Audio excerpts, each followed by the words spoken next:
welcome to the September edition of HR Hot Topics. I'm your host, Jodi Schafer, and this is the much anticipated episode on the new Earned Sick Time Act, which is a Michigan-specific law. You've heard some scuttle about this, I'm sure. You've had emails from me, I know, if you're part of our email list. And just a quick recap before I dive in here. The whole reason we're even talking about this is because we had two ballot initiatives back in 2018, one around paid sick time for all and one around an increase to minimum wage. And those ballot initiatives were both adopted by the legislature before they could go before the citizens to vote. Because the legislature wanted to make some adjustments to them before they took effect. And if they waited until they went to the ballot and citizens voted on those initiatives, it would have been really, really difficult for the legislature to amend thereafter. So they adopted them outright, and then they made significant changes to both the paid sick leave portion and the minimum wage portion before they were enacted in 2019. Well, as you can imagine, the citizens who were behind those initiatives were not happy. This was not the point of the ballot initiative. This is not how they wanted it to roll out. And so they basically sued the state. And this went through several layers of the court system. We had rulings in favor of the citizens' initiatives. We had rulings in favor of the state. And it went all the way up to the Michigan Supreme Court.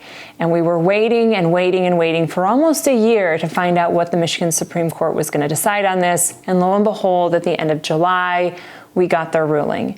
And the Michigan Supreme Court ruled 4-3 in favor of the Citizens Initiative. In other words, stating that the state legislature did not have the constitutional authority to adopt those ballot initiatives and then amend them in the same legislative session in which they were adopted. Therefore, the amended versions of both of those rules that we've been following since 2019 were ruled invalid. So for those of you that have more than 50 employees, and if you were previously following the Paid Medical Leave Act, that's not in the books anymore, right? It's off the books. That's not the rule anymore. And so right there, you have a significant change. And in its place, the Supreme Court said, you, the employers, all of us, we have to go back and follow the original ballot language for both paid sick leave and minimum wage increases. Now, this video is focusing specifically on paid sick leave. There are some really severe penalties for noncompliance. There's a lot that goes into this, and so I'm going to share some of this with you today. I want to start by telling you that the effective date for this change is not immediately. The Supreme Court recognized that employers are going to need some time to make some changes and to ramp up for this. So they put a future effective date of February 21st, 2025. So we have between now and mid-February of next year to figure out what we're going to do. Okay. I also want to share with you that there's still a lot of time left between now and February. And as you can imagine, many pro-business groups are kind of up in arms around some of the more harmful aspects of this ballot language. They're concerned about how this is going to affect small business in particular. And so they're really pushing the Michigan legislature to take a look at both of these ballot initiatives and make some amendments before that February 21st date. Now, you might be saying, wait a minute, I thought the Supreme Court said it was constitutionally invalid for the legislature to do that. No, what the Supreme Court said is they couldn't do it in the same session that the original ballot language was adopted. So this current legislature could make amendments to the ballot language before the effective date. And so that is what many in the business community are hoping for. There are some pushes underway right now at both the representative and the senator level, but as of the filming of this episode, there have been no changes made to this act yet. Now, I think we're going to have a busy lame duck season, so I'm not so sure that this will remain as written, but that remains to be seen, and we might be sitting here, until January, perhaps, waiting to see if the legislature made changes in December during lame duck. So, everything I tell you today is based on the ballot language as written. And I just, caution you that there could be some changes coming. And if that's the case, of course, we will update our guidance, we will update our toolkits, and make sure to send those messages to you directly. So with that, I'm just going to set the stage here for what the Earned Sick Time Act, and that's what it's called, what the Earned Sick Time Act currently says as written in the ballot. And I'm going to be using here an at-a-glance document that HRM has created. I think this is a really nice, gives some background, everything I've just shared with you, and then all of the questions that we've been getting from clients around what does this mean for me? And I tried to put those questions in a logical sequential order and then give you the responses as we know them at this point in time. And so this document, along with several other compliance-related templates and toolkits, will be available to you in the link section below the video. Please make sure you look there, and we will continually update those if the guidance changes. But for now, the first question we're getting from everyone: who is affected by this, right? Small business, folks that have less than 50 employees, have never been mandated to offer paid sick time of any type until now. So under the Earned Sick Time Act, all employers, regardless of size, will have to start offering paid sick time to their employees. Now, there is some question about what the ballot language says in terms of how they define an employee and how the Michigan Department of Labor and Economic Opportunity, the Wage and Hour Division, kind of the enforcement body of this, how they define employee. But generally speaking, this would have to be offered to all of your full-time, part-time, seasonal, temporary, exempt, and non-exempt staff. Now, the ballot language is a little bit more broad than that, and also leads you to believe that you may have to offer this to independent contractors or maybe vendors doing work for you. It doesn't outright say that, but it leaves it very open. Leo's interpretation on their FAQ document does not talk about vendors or independent contractors. It says anybody that you'd have to pay federal income tax to.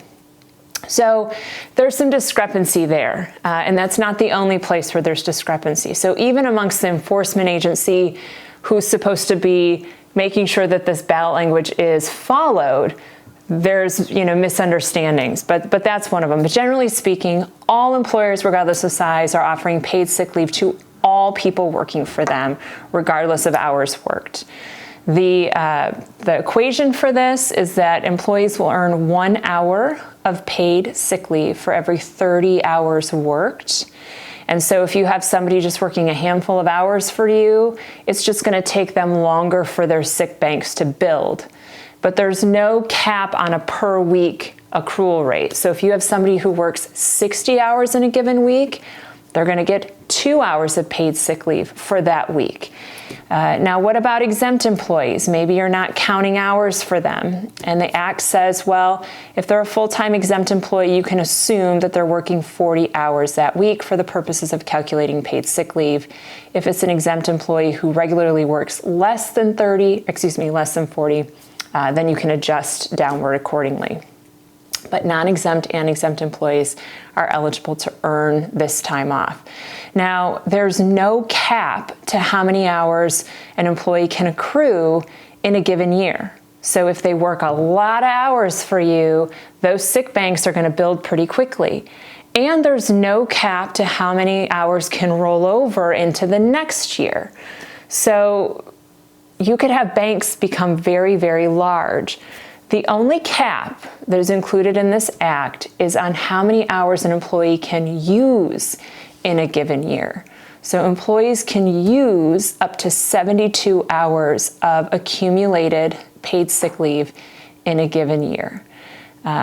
For some employees working a regular 40-hour-a-week schedule, they're not even going to accumulate 72 in the first year, right? But remember that rollover and that no cap. So eventually the banks will get large enough, and assuming that they have at least 72 in the bank to use, that's the max they can use in a given year. Now, if you are an employer that has 10 or more employees, all 72 of those hours must be paid at the employee's regular rate of pay.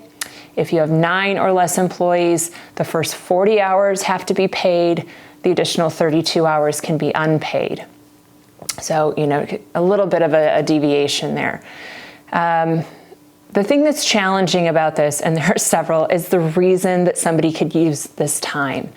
They can use it for anything having to do with physical illness, mental illness, injury, sickness, for themselves, for anybody that they would consider to be a family member. So that doesn't necessarily require marriage or a biological connection. It could be anyone that they have an affinity to that is like family to them. And it can be used for meetings at a child's school if the meeting has to do with their health, or perhaps they're on like a performance, like an educational plan. Maybe they have some sort of a diagnosis, a disorder, et cetera, and there are meetings at the school for that. That time off would be considered protected. If daycare closes down or a place of work closes down due to a public health order, that would be protected. So just lots of reasons that someone could use this time for themselves or a family member or somebody who's like family. And as the employer, there's no real enforcement around notice, how much notice they have to give you. It just basically says as soon as practical. They limit no more than 7 days notice for instances that are foreseen, but for instances that are unforeseen, then as soon as practical. So the notice piece is really challenging, I think, for employers. The documentation piece is another one. So unless the person's out for more than 3 consecutive days, the employer cannot require documentation to substantiate the request for leave. And if there's a cost to obtain that documentation, the employer has to pay for it. So that's also a change. One good piece of information here, one good, item in the ballot or in the act is that there's no obligation for employers to pay out unused sick time at the time of departure. So if an employee leaves your employment and they have a bank of unused sick time of, 100 hours, because remember, we're not banking we're not capping the rollover. So maybe that bank just gets very, very large over the years. You're not obligated to pay out for any of the unused time. If you rehire that employee, though, within 6 months of their separation date, they're entitled to access all of that previously banked time, and they get to start using it immediately. Now, a few other things to keep in mind here. One is the record-keeping piece. Employers are going to have to keep records for 3 years of hours worked and sick hours taken. And for some of you that maybe have an unlimited PTO policy, for example, you're watching this and you're saying, oh, well, this is no problem. We don't have any limits on PTO. We don't require documentation. Most of our employees are exempt. They're professional level positions. As long as you get the job done, we don't track the rest. Well, you're still going to have to tune into this because now you have to start keeping records of how many hours they should have gotten versus how many they actually took. So there's a record keeping component. There's also really stiff penalties for noncompliance. So an employee who believes that you're not following the rules here or believes that they have been retaliated against or disciplined in some way regarding their use of this protected time can file a complaint with you, but they don't have to. They can go directly to the Wage and Hour Division for the Michigan Department of Labor and Economic Growth. They can file a complaint there, and then there would be an investigation. Or they can skip both of those steps and they can go right to an attorney, and they can bring a civil suit against you. And there's an assumption that if a negative action was taken against an employee within 90 days of them using any of this time, that the employer is guilty of retaliation, and it's up to you to prove otherwise. So this entire act is just written in a way that no other employment law has been written. Michigan is one of just 17 states, I think, that now have some sort of paid sick leave on the books, but this is one of the most far-reaching acts of those 17 states. It's a lot for employers to have to comply with. And one of the questions we get too is, well, what if we're already offering paid time off? And what if we give people more than 72 hours in a given year? Are we good? Are we covered? And it's like, well, Probably not, because what the Act says is that it's not enough to give them enough hours. Everything about how they can use those hours and not requiring notice and not requiring documentation unless they've been out for 3 or more days, all of those pieces have to be available to the employee under your existing time off systems if you want them to count for this Act. And for most of the clients, at least the ones that we do business with, that's not the case. They might offer paid time off, but they don't offer it to part-time employees. Well, you have to offer it sick time to part-time employees under this Act. So most of my clients, if not all, are going to have to take a look at their existing paid time off policies. They're going to have to determine whether they want to carve out a portion of those hours, allocate it as earned sick time, and only subject those carved out hours to all these very stringent requirements, and keep the rest of their paid time off over in a separate bucket that they can put whatever rules around it that they want. I'm not so sure as an employer you want to subject all of your paid time off hours to these types of rules, but certainly you can. The rule doesn't say you can't. And like I said, for my employers that are offering unlimited time off, you're still going to have to make some adjustments to your schedule to make sure that you're in compliance, and you could show that you're in compliance if you were ever audited or if you ever received a complaint. And for those of you that aren't offering paid time off at all right now, this is going to be an expensive proposition for you. For those of you that are working in unionized environments and you have a collective bargaining agreement, that effective date of the 21st of February is not a hard set date for you. This would actually kick in the next time your current contract is up for renewal after that 2/21 date. But then even unionized environments are going to have to comply with these rules. Okay, I think I've covered a lot of information. I've been getting many questions from you. I know this is a complex act, so I'm just going to end with some of the resources that we're compiling to help you with this. The first is this at-a-glance document that I was reading from and referencing. I think this is a really great tool. Again, it gives background, and then it's set up in a way that has, for example, like question, answer, all the way down, okay? We also put together a compliance worksheet to help you look at your current time off policies and ask some of those leading questions to decide what changes you want to make, and we're available to help with that too. We are working on a sample employee notification letter, because that's another thing. You have to send a letter to not just current employees, but any new hire that you add to the team between now and eternity, and specifically notify them of their rights under this act. So that's going to adjust your new hire paperwork packet. That's one more thing that has to be included in there. So we're working on a sample notification letter right now. We're also working on sample handbook policy language that you could take a look at, add to your handbooks. And a resources list. The resources are resources that we have put together. They are resources that exist on the LEO website, the Wage and Hour Division that's going to be enforcing this. And we've also included some resources that the Michigan Chamber of Commerce has put together. So it's a one-page sheet that has clickable links to all of those. I think that's an excellent tool. And then the other thing I'll tell you is that this change requires a change to your posters, your employment law posters. So right now, because that Paid Medical Leave Act of 2018 for employers that have 50 or more employees, because that got negated by the Supreme Court decision, your labor law posters have to change right now, minimum wage as well.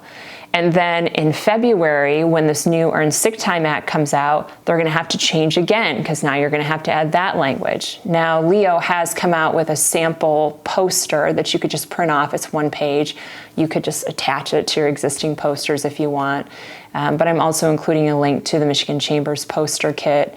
It might be helpful because we have so many changes coming down the pike that you just pay for a subscription to a poster service, and that way every time a new change happens they just send you the updated posters. You don't have to go online and print those out. So I know that's a lot, but this is a deep one and probably a topic that we're going to touch on several more times before the effective date. I'm going to put a lot of information in the links, so please make sure you check those out. Of course, if you have any questions, you can reach me directly, Jodi Schafer at workwithhrm.com.